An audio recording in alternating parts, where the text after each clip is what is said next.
भाई ये तो पूरा सीन ही चेंज कर दिया ट्रिपल एस ने सर्वाइवर सीरीज की थीम का। और आज रॉ में एक सबसे बेस्ट चीज लगी, उसके बारे में बात करेंगे। लेकिन मंडे नाइट रॉ की जो हमको स्टार्टिंग देखने को मिलती है वो सीधा ही यूनाइटेड स्टेट्स चैंपियनशिप के मैच से सेथ रॉलिंस और बॉबी लैशली का जो डब्ल्यूडब्ल्यूई मैच एडवर्टाइज कर रही थी। अब इस मैच को लेकर एक्सपेक्टेशन थी और क्या एक्सपेक्टेशन पे डिलीवर किया भाई साहब, जबरदस्त तरीके से किया। ओपनर में ही सच में ये पूरा मतलब इस मैच को देखो, कह ही नहीं सकते पीपीवी के अंदर नहीं हो रहा। इस मैच के अंदर वो रेसलिंग क्वालिटी थी। सेथ रॉलिंस स्टॉम्प लगा रहे थे, उस पर बॉबी लैशली ने उसको ब्लॉक कर दिया, वो बड़ा यूनिक था। पता नहीं इससे पहले हम लोगों ने ऐसा देखा है फिर नहीं, मुझे तो याद नहीं आ रहा। बॉबी लैशली रिंग साइड के ऊपर जिस तरीके से सेथ रॉलिंस को धो रहे हैं, सेथ रॉलिंस ने जो वो Bobby Lashley I think spear के लिए जा रहे थे, कुछ तो करने जा रहे थे, उसको पेडिग्री में कन्वर्ट किया। उससे पहले पेडिग्री की कोशिश की, वो लग नहीं रही थी। फिर हमने देखा बकल बॉम्ब भी उन्होंने दिया। मतलब मजा दिला दिया सेथ रॉलिंस और बॉबी लैशली ने मैच को मिलकर। क्राउड यहाँ पे जबरदस्त चैंट कर रहा है दोनों सुपरस्टार्स के लिए। इवन हमने ये भी देखा कि बॉबी लैशली ने फंसा लिया है सेथ रॉलिंस को हर्ट लॉक के अंदर। बहुत ज्यादा सेथ रॉलिंस जो स्ट्रगल कर रहे थे, लेकिन क्योंकि सेथ रॉलिंस अपने हील टैक्टिक्स के लिए जाने जाते हैं, थोड़ा सा रेफरी का ध्यान इधर उधर क्या हुआ, सेथ रॉलिंस ने मजे से लो ब्लो मार दिया बॉबी लैशली को। सोचा कि इसका वो एडवांटेज उठा सकते हैं, लेकिन सेथ रॉलिंस को ये नहीं पता कि रिडल हैं शो के ऊपर, जो कि उनकी लाइफ इतनी इजी नहीं रखने वाले। जैसे उनका थीम सॉन्ग प्ले होता है, पूरी तरीके से सेथ रॉलिंस जो डिस्ट्रैक्ट हो जाते हैं, और डिस्ट्रैक्शन के बाद पीछे से आ गया बॉबी लैशली का स्पीयर, और स्पीयर आया तो फिर इसके बाद कोई जवाब नहीं था। बॉबी लैशली ने पिन कर दिया सेथ रॉलिंस को। अब यहाँ पे एक दो नोट करने वाली बातें हैं। पहला, बॉबी लैशली सेथ रॉलिंस को पिन कर रहे हैं, इसका मतलब हम ये तो ध्यान दे रहे हैं कि सेथ रॉलिंस डिस्ट्रैक्ट होके हार रहे हैं, लेकिन ये भी ध्यान दो कि बॉबी लैशली सेथ रॉलिंस को पिन कर रहे हैं। तो बॉबी लैशली भाई कोई अब ऐसी वैसी चीज नहीं रह गई है डब्ल्यूडब्ल्यूई के अंदर। और इस मैच की रेसलिंग क्वालिटी, दूसरी चीज मजा आया इसको देख के। मैं अब एक एक चीज आपको बता नहीं सकता, लेकिन ये मैच आपको जाके देखना ही चाहिए। मतलब आज की मंडे नाइट रॉ के ऊपर बहुत सारी ऐसी चीजें हैं, जिसमें से ओपनिंग के अंदर ये जो है बहुत मस्त चीज मुझे लगी। अभी रिडल और सेथ रॉलिंस के बीच में बहुत कुछ चीजें बाकी हैं शो के ऊपर, उसके बारे में थोड़ी देर में बात करेंगे। लेकिन नेक्स्ट हमको डैमेज कंट्रोल देखने को मिलती है। इनका पूरा प्रोमो वगैरह हो रहा है, जहां पर ये आस्का, एलेक्सा ब्लेस और बियांका ब्लेयर इन सबको ही टारगेट कर रहे हैं कि इनका ये जो है पुराने हो चुके हैं, इनका अब गेम नहीं चलने वाला। फिर Bianca Blair, Asuka, Alexa Bliss, ये सारे लोग भी आ रहे हैं। बेसिकली यहाँ पे ये सेगमेंट था मेन इवेंट के लिए, मैच सेटअप करने के लिए बेली और एलेक्सा ब्लेस के बीच में। अब इसके बारे में मुझे बहुत कुछ बोलना है। यहाँ पे जो है बेली के ऊपर अटैक भी कर देती है एलेक्सा ब्लेस, उसके बाद ऐसे बीच बचाव हो रहा है, ये लोग यहाँ से निकल रहे हैं। तो बेसिकली मैच सेटअप करने के लिए सेगमेंट था।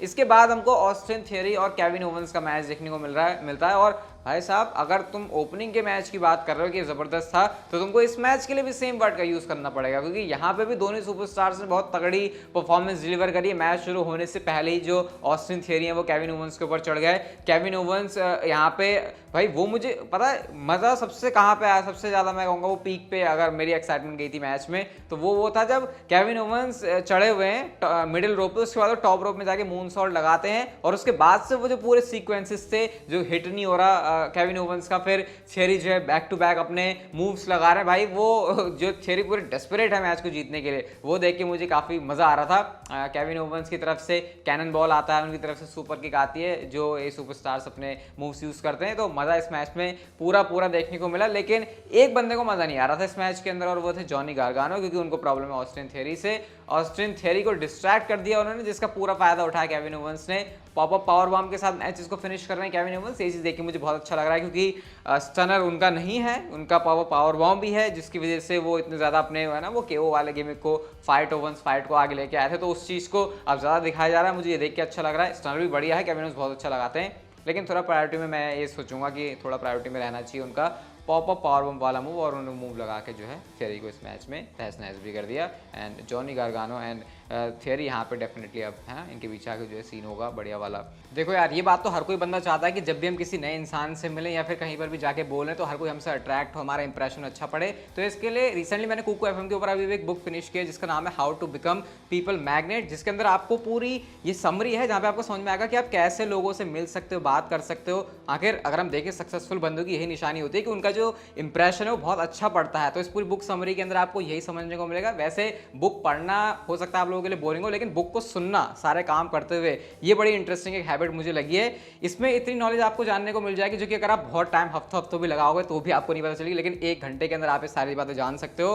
कुकू एफएम जो है इंडिया का लीडिंग ऑडियो बुक शो है, जहां पर 10,000 से भी ज्यादा इसका जो पूरा कंटेंट साइंस है, लाइब्रेरी का शोज का वो है। इसके अलावा मेड इन इंडिया, तो हमको इसको सपोर्ट करना चाहिए। यहाँ पर आपको सारी अलग अलग कैटेगरीज मिल जाएंगी आपके हिसाब के, जैसे कि मोटिवेशन में चाहिए, पर्सनल फाइनेंस आपको चाहिए, फिटनेस से रिलेटेड चाहिए, वो भी आप ही ही लैंग्वेज में, सिर्फ इंग्लिश नहीं, यहाँ पर आप लोग रीजनल लैंग्वेज के अंदर भी सारी बातें समझ सकते हो। और मैं आपके लिए एक बहुत अच्छी चीज़ भी लेके आया हूँ, अगर आप में से शुरुआती 250 लोग जो कि डिस्क्रिप्शन से जाते हैं WC50 कोड का यूज़ करते हैं, तो जो पूरे साल का आपको सब्सक्रिप्शन मिलता है कुकू FM का 399 का, वो हाफ हो जाएगा 199। मतलब 199 पूरे साल के लिए इतने ऑसम कंटेंट के लिए बहुत अच्छा आइडिया होगा ये आप लोगों के लिए, खुद की पर्सनल ग्रोथ के लिए। तो फिर जाओ डिस्क्रिप्शन में और कुकू FM का मजा लो बिल्कुल मेरी तरह। इसके बाद हमको मैच देखने को मिलता है ब्रॉलिंग ब्रूट्स और स्ट्रीट प्रॉफिट्स का। ब्रॉलिंग ब्रूट्स आज बिना शेमस के आए थे, प्रोमो वगैरह पहले वो कट करते हैं कि हाँ कैसे वो चैंपियंस बनने वाले हैं। स्ट्रीट प्रॉफिट्स आकर उनको इंटरप्ट करती है और उसके बाद ये मैच था।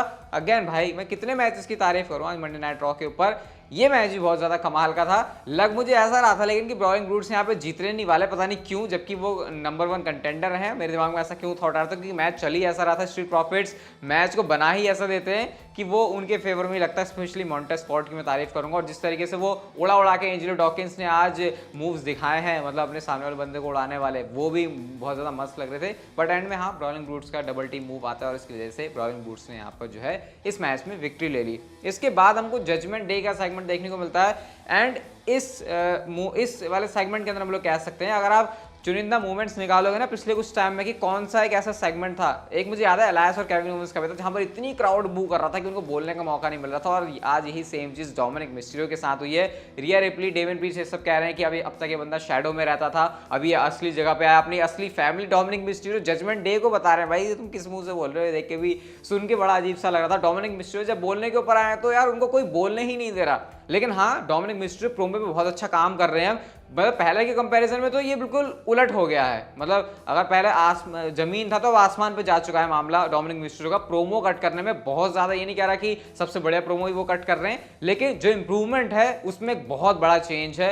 एंड डेफिनेटली ये आपको फिन बैलर, रिया रिप्ली जैसे लोगों से जब ज्ञान मिलेगा डेविन प्रीस से, तो आपको फायदा होगा ही। बोलने का मौका उनको मिला नहीं। फिन बैलर कहते हैं फैमिली वाली आओ फोटो वगैरह लेते हैं, फैमिली फोटो चल रही होती है, लेकिन तभी रिडल का थीम सॉन्ग प्ले होता है और वो रे मिस्टीरियो को अपने साथ लेके आए होते हैं, क्योंकि इनका टैग टीम मैच होना था। क्योंकि बैक स्टेज जाके जो है रिडल कहता है अच्छा चल हम जो है साथ साथ में लड़ लेंगे। लेकिन यहाँ से दो चीजें हो रही थी, जजमेंट डे की भी स्टोरी लाइन चल रही है and riddle and Seth Rollins की भी स्टोरी लाइन चल रही है। रिंग साइड के ऊपर जो इंटरफेरेंस है वो तो होती ही है, रिया रिप्ली ने पटक भी दिया था। लेकिन मैच के एंड में क्या होता है, सेथ रॉलिंस आ गए बीच में रिडल के ऊपर अटैक करने, इवन वो स्टील चेयर भी ले आते हैं, लेकिन रे मिस्टीरियो ने जाके जो है सब उनको ज्यादा कुछ करने नहीं दिया।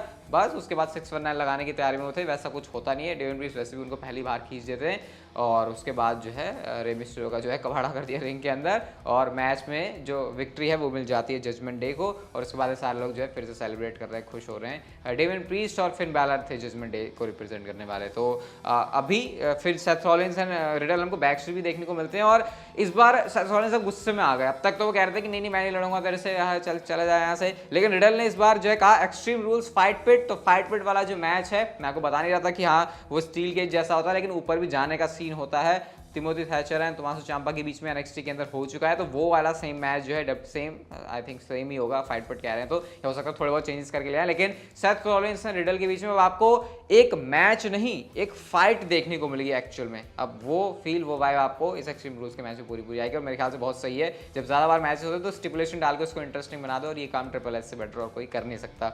इसके बाद हमको बैक से एक चीज़ और भी देखने को मिलती है, जहाँ पे एजे स्टाइल्स फिन बैलर को कहते हैं भाई तुझे क्या हो गया, तो फिन बैलर कहते हैं मुझे क्या हुआ भाई, मैं तो वही बंदा हूँ, मैंने जजमेंट डे को ही ज्वाइन किया, ऐसा कुछ नहीं, तू भी आ सकता है ऐसे वैसे। तो ये स्टाइल्स कह रहे हैं भाई तुझे क्या लगता है कि मैं तेरे जजमेंट डे को ज्वाइन करके जो मेरे फेवरेट लोग हैं उन पर ही टर्न कर जाऊंगा जैसे डोमिनिक मिस्टीरियो ने किया, तो ऐसा नहीं होने वाला था। फिन बैलर को समझाने की कोशिश कर रहे हैं भाई तुम मेरे साथ आए, मेरे से लड़ना है, नहीं तू कैसे लड़ सकता है मेरे से। फिन बैलर बड़े फ्रेंडली वे में एजे स्टाइल्स को समझा रहे हैं, लेकिन जो एक्सप्रेशन हैं एजे स्टाइल्स के वो क्लियरली बता रहे हैं कि भाई लौंडा बिगड़ गया है अपना। फिन बैलर को देख के उनके यही थॉट्स आ रहे हैं। अभी इनके बीच में भी बहुत इंटरेस्टिंग चीज़ चलने वाली है मुझे लग रहा है। आई थिंक हमको नेक्स्ट कुछ एपिसोड्स के लिए वेट करना पड़ेगा।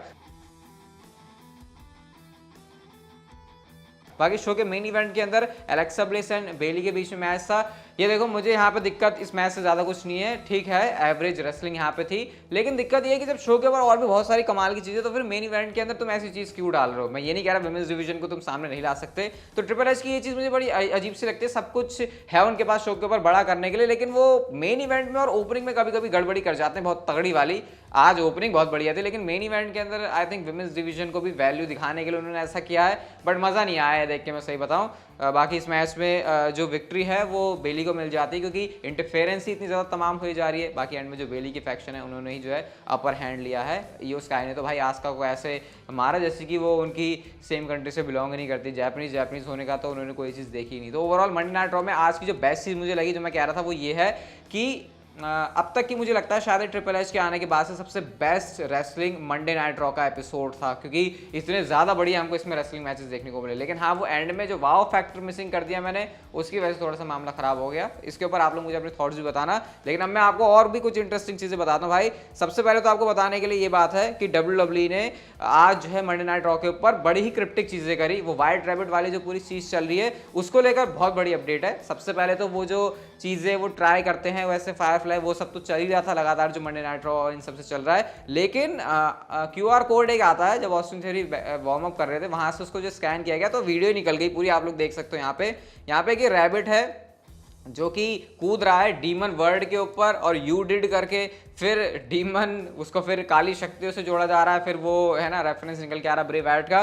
तो बहुत सारे लोगों का बिलीव अब ये है कि ये जो है सारी चीज़ें ब्रे वाइट के लिए हो रही है, इसके पीछे फील्ड है। अब मैं इसके पीछे ज़्यादा ऐसे दिमाग में डालना चाहूँगा, क्योंकि ठीक है वो सारा हम बचा लेंगे जब ब्रे वाइट आ जाएगा उन सारी चीज़ों के लिए, क्योंकि अभी अगर इसका बहुत ज़्यादा कोई सेंस ना बने तो इसके बारे में बात करने का कोई फायदा है नहीं। लेकिन हाँ, ये बहुत ही क्रिप्टिक चीज़ें हो रही है कि पूरी वो QR कोड को स्कैन करके WWE की तुम जगह पे ही जा रहे हो, वहाँ पे वीडियो चल रही है। तो ये एक बड़ी इंटरेस्टिंग चीज़ है। ब्रॉन स्ट्रोमैन के बारे में जल्दी से आपको बताया था। तो ब्रॉन स्ट्रोमैन ने क्या कहा भाई रोमन रेंज के बारे में कि वो मेरा बेटर जो है डांसिंग पार्टनर है मेरे साथ। अभी प्रो रेसलिंग में डांसिंग पार्टनर का मतलब होता है जिसके साथ तुम्हारी इन रिंग केमिस्ट्री बहुत अच्छी होती है। तो उन्होंने कहा कि मैं इसको रिविजिट करना चाहूँगा फिर से फ्यूड को जो मैंने रोमन रेंज के साथ करी, एंड ये चीज़ शायद हमको बहुत जल्दी देखने को मिल भी जाए। और गाइस जो मेजर अनाउंसमेंट हमको पता चली है वो है सर्वाइवर सीरीज के अंदर वॉर गेम्स आने वाला है। नेक्स्ट के ऊपर वो डबल रिंग वाला जो मैच था वैसा WWE करने वाले, वो जो केज के अंदर बंद होता है वैसा उसको जो है मेन रोस्टर के ऊपर लेके आया जा रहा है। और एक चीज़ मैं आपको और बताता हूँ जो कि सर्वाइवर सीरीज में चेंज हुई है कि इस बार जो थीम है वो रॉ वर्सेस स्मैकडाउन की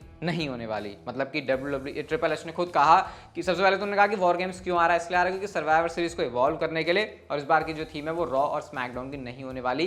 टीम वाला कॉन्सेप्ट है क्योंकि ऑब्वियसली वॉर गेम्स है तो उसमें टीम्स होंगी, लेकिन इस बार जो है सीन ऐसे नहीं है कि ये रॉ स्मैकडाउन की थीम के साथ होगा। अच्छा चेंज है, मजा आएगा इस वाले चेंज को देखने में। बाकी गाइस कुकू FM को डाउनलोड करो डिस्क्रिप्शन से, फर्स्ट 250 लोगों के लिए काफी फायदा की चीज है। वीडियो अच्छी लगी तो like share subscribe notification bell को ऑन कर दो, and see you guys in my next video.